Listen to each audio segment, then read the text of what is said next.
आज हम सोक्रेटिस के जो कोट्स हैं उसकी डेप्थ में जाएंगे और उनकी थॉट प्रोसेस को समझेंगे। और मैं आपको पहले ही बता दूं, वो लोग जो मुझे अभी वीडियो में देख रहे हैं, कि ये जो आज का सेशन है ये थोड़ा सा डीप होने वाला है। तो अगर आपके अंदर ये पेशेंस है डीपली ये समझने का कि समझते कैसे हैं, तो ही ये वीडियो देखिए, वरना इस वीडियो को बंद कर दीजिए। तो सोक्रेटिस का जो पहला कोट है और सबसे फेमस कोट है, जिसपे उन्होंने अपनी पूरी लाइफ एम्फसाइज किया अलग अलग तरीके से, वो है the only true wisdom is in knowing you know nothing. ये कह रहे हैं कि दुनिया में सबसे समझदार इंसान वो है जो ये जानता है कि मैं कुछ भी नहीं जानता। ये वही आदमी बोल सकता है जिसने बहुत ही बारीकी से ऑब्जर्व किया हो इस यूनिवर्स को और खुद को। अगर किसी ने बारीकी से ऑब्जर्व नहीं किया है तो वो क्या करेगा, या मासेस क्या करते हैं, ये कुछ बुक्स पढ़ी, उसको पढ़ करके अंदर कुछ फीड किया, या लोगों से सुना, या कुछ एक्सपीरियंस किया, उन सबको अपने अंदर फीड कर दिया, और एक इल्यूजन हो जाती है उन लोगों को कि मुझे पता है, कि मैं जानता हूं। बट वो कभी उस जानने को क्वेश्चन नहीं करते कि आप एक्चुअल में जानते हो या फिर आपको लग रहा है कि आप जानते हो। दोनों में जमीन आसमान का फर्क है। क्या एक्चुअल में हम इस यूनिवर्स के बारे में कुछ भी जानते हैं? The beauty of this quote is कि इसको हजारों साल पहले कहा गया है।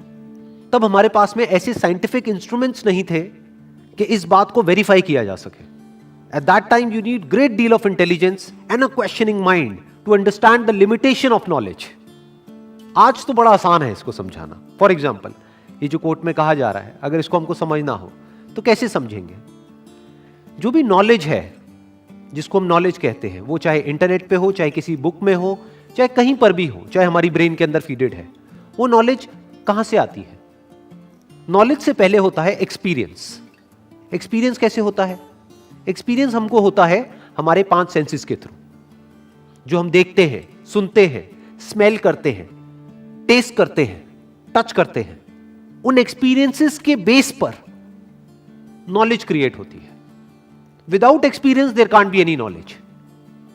सो the ground of knowledge is experience. अब एक बार एक्सपीरियंस को क्वेश्चन करते हैं कि एक्सपीरियंस क्या है। एक्सपीरियंस इज ऑलवेज लिमिटेड, क्योंकि जो इंस्ट्रूमेंट है जिसके थ्रू वो एक्सपीरियंस हो रहा है, यानी कि जो हमारे सेंसेस हैं, वो लिमिटेड है। हमारे सेंसेस कभी भी इस यूनिवर्स के किसी भी एस्पेक्ट की कंप्लीट पिक्चर नहीं देख सकते, बस एक लिमिट में देख सकते हैं, जो लिमिट है उस इंस्ट्रूमेंट की।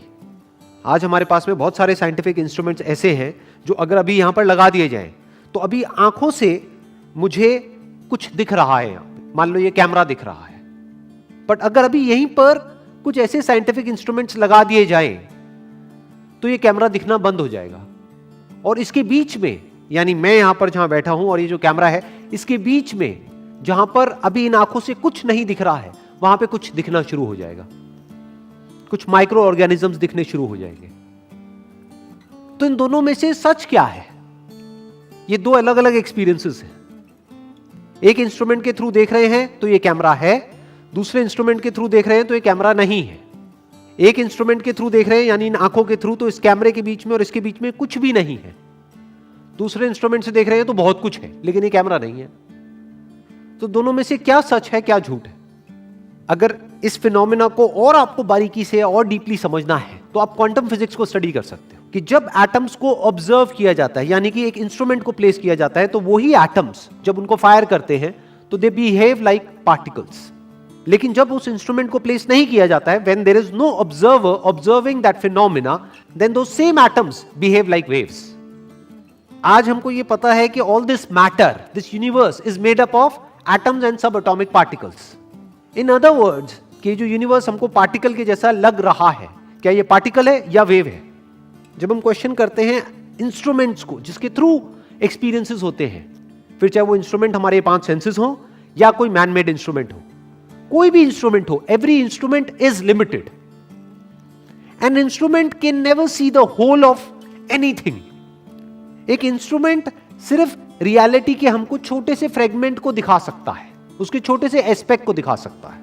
अगर उसके बेस पे हम एक कंक्लूजन ड्रॉ करते हैं कि मुझे पता है कि ये क्या है, तो वो कंक्लूजन गलत है, हमें एक्चुअल में नहीं पता है। इसके लिए यू नीड रियल विजडम।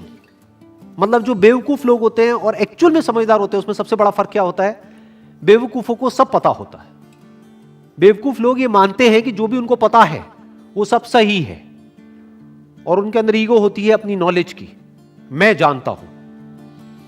जो एक्चुअल में समझदार लोग होते हैं वो क्वेश्चन कर देते हैं उस नॉलेज को, और जैसे ही उस पर क्वेश्चन मार्क लगाते हैं उनको समझ आता है कि मैं कुछ भी नहीं जानता, I don't know anything about this universe. जो भी हमारी नॉलेज है that is nothing but a stand point, that is just a point of view, कि एक एंगल से आप देखते हो तो लगता है कि वो है, दूसरे एंगल से देखते हो तो वो नहीं है। इसको बोलते हैं रिलेटिव नॉलेज, इसको बोलते हैं को एग्जिस्टेंस। क्या आंखों की वजह से ये यूनिवर्स जो दिख रहा है वो है, या इस यूनिवर्स की वजह से आंखें हैं? क्या आवाज की वजह से कान है, या कानों की वजह से आवाज है? दोनों एक दूसरे पे डिपेंड करते हैं। कान तो हो लेकिन अगर कोई आवाज ही ना हो तो कान का होना ना होना बराबर हो गया। आंखें तो हो लेकिन लाइट ना हो तो आंखों का खुला होना और बंद होना बराबर है। तो क्या लाइट की वजह से आंखों की एग्जिस्टेंस है, या आंखों की वजह से लाइट की एग्जिस्टेंस है? इस तरह से जब हम देखते हैं तो हमको समझ आता है it is just a stand point. और अगर एक लेवल और डीप में चलना है हमको, अभी तक जितनी हमने बात करी है अगर वो हमको समझ आ रही है और हमारे अंदर हिम्मत है और एक और लेवल डीप में जाने की, तो जितनी भी नॉलेज है जो भी हमारे अंदर फीडेड है उस सबका ग्राउंड क्या है, उस सबका सेंटर पॉइंट क्या है? मैं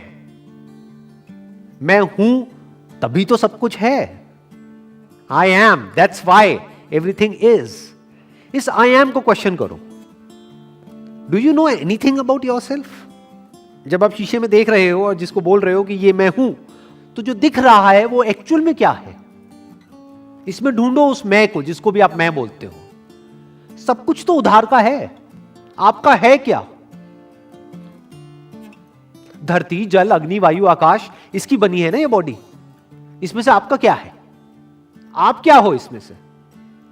जो भी आपके ब्रेन के अंदर मेमोरी फीडेड है, उस मेमोरी के बेस पे आप सोचते हो, जिसको थॉट्स बोलते हैं, थिंकिंग बोलते हैं। क्या वो मेमोरी आपकी है? जो भी नॉलेज आपके अंदर फीडेड है क्या वो आपकी है? सब उधार की है, सब बाहर से अंदर आई है। जब आप पैदा हुए थे, मां के पेट से निकले थे, अंदर कोई नॉलेज नहीं थी, अंदर कोई वर्ड्स नहीं थे, कोई लैंग्वेज नहीं थी। पहले आपने लैंग्वेज सीखी, फिर उस लैंग्वेज के थ्रू कुछ नॉलेज एक्वायर करी, उस नॉलेज को अंदर फीड कर लिया जिसको मेमोरी बोलते हैं। उस मेमोरी के बेस पे आप सोचते हो और सोच करके कहते हो कि ये मेरी थिंकिंग है, ये मैं हूं, मैं सोच रहा हूं। कौन सोच रहा है?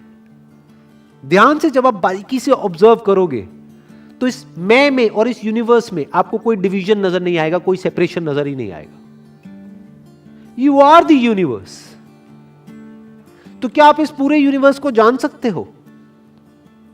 ऐसा कोई इंस्ट्रूमेंट है कि इस यूनिवर्स के हर एस्पेक्ट को जान सके?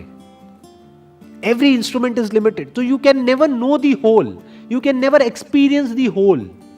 पूरे को आप एक्सपीरियंस नहीं कर सकते हो, तो पूरे को आप जान नहीं सकते हो। और आप पूरे हो। आप जिसको जान रहे हो वो अधूरी नॉलेज है, वो इनकम्प्लीट नॉलेज है, वो इनकरेक्ट नॉलेज है। तो आपकी सारी नॉलेज गलत है। उसका जो बेस है, यानी कि आप, मैं ये हूं, वो ही बेस गलत है जब उसको आप क्वेश्चन करते हो। तो जो भी कुछ मैं जानता हूं खुद के बारे में या दूसरों के बारे में या इस यूनिवर्स के बारे में, वो सब गलत है। क्यों? क्योंकि मैं कैसे जानता हूं? तोड़ करके, जबकि सब कुछ जुड़ा हुआ है। सब कुछ एक दूसरे से जुड़ा हुआ है, चाहे हमें दिख रहा है चाहे नहीं दिख रहा है। Everything is interconnected and interdependent. तो जब मैं पूरे को एक्सपीरियंस ही नहीं कर सकता, ऐसा कोई इंस्ट्रूमेंट है ही नहीं, तो पूरे को जान कैसे सकता हूं? और जब पूरे को जान नहीं सकता तो जो भी मैं जानता हूं वो अधूरा है, वो पूरा नहीं है। इनफैक्ट इसी के साथ में एक और इनका कोट जुड़ा हुआ है, वो है I know you won't believe me. मुझे पता है आप मुझ पर विश्वास नहीं करोगे, but the highest form of human excellence is to question oneself and others. जिस तरीके से इन्होंने ये बोला है वो बड़ा इंटरेस्टिंग है। ध्यान से ऑब्जर्व करो, क्या कह रहे हैं? आई नो यू वोंट बिलीव मी। क्यों? ये मजाक उड़ा रहे हैं आपका, मासिस का मजाक उड़ा रहे हैं। क्यों? क्योंकि उनको पता है वो बिलीव्स में ही जीते हैं, और जो भी वो बिलीव करते हैं उसको पकड़ करके बस बैठे रहते हैं।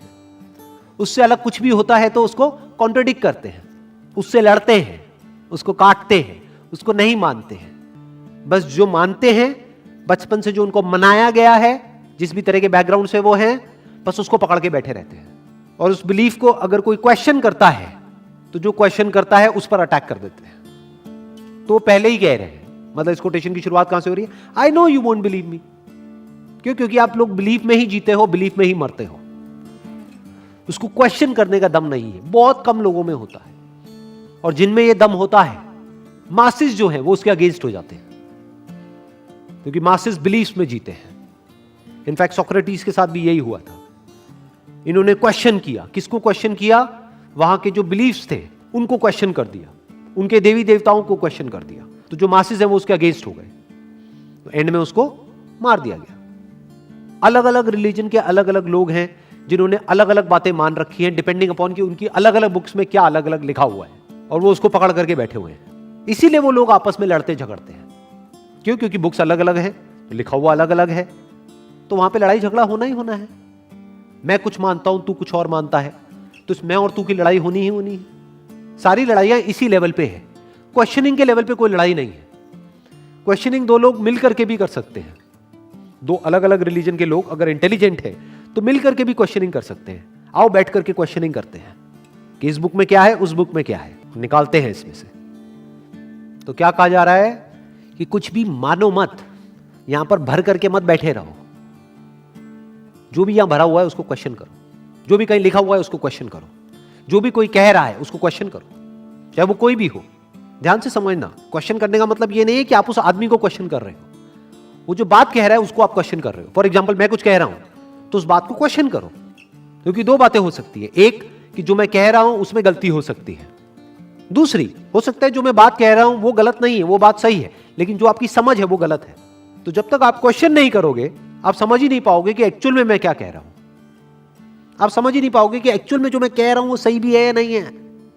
बस पकड़ करके बैठे रहोगे। जरूरी नहीं है कि जो बुक्स में लिखा है, जो भी ये रिलीजियस बुक्स हैं, वो गलत है। हो सकता है आपकी समझ गलत हो क्या सकता है आपकी समझ गलत है। Next quote is, the secret of change is to focus all your energy not on fighting the old but on building the new. होता क्या है, हमारे माइंड में कुछ पैटर्न्स बन जाते हैं जिसको हैबिट्स बोलते हैं, आदतें बोलते हैं। उसमें से कुछ आदतें ऐसी होती हैं जो हमको पसंद नहीं है, लेकिन हमारे अंदर होती हैं। तो क्या कहा जा रहा है कि उन पैटर्न से लड़ो मत, क्योंकि जितना आप उससे लड़ोगे वो उतना ही और पक्के होते चले जाएंगे, वो पैटर्न्स और स्ट्रांग होते चले जाएंगे। अपनी एनर्जी लगा दो कुछ नए पैटर्न्स बनाने में, ब्रेन के अंदर कुछ नए पैटर्न्स बनाने में, कुछ नई आदतें डालने में। पुरानी सोच को बदलने की कोशिश मत करो, नई सोच बनाओ। अपना सारा फोकस डालो नए पे। जैसा भी आप फ्यूचर में चाहते हो कि आपके साथ में हो आपकी लाइफ में, उसके लिए जो भी करना पड़ेगा वहां पे अपनी सारी एनर्जी लगा दो। तो live your life with a vision of the future, और उसके अकॉर्डिंग एक्ट करो, तो आप एक बदलाव लेकर के आ सकते हो।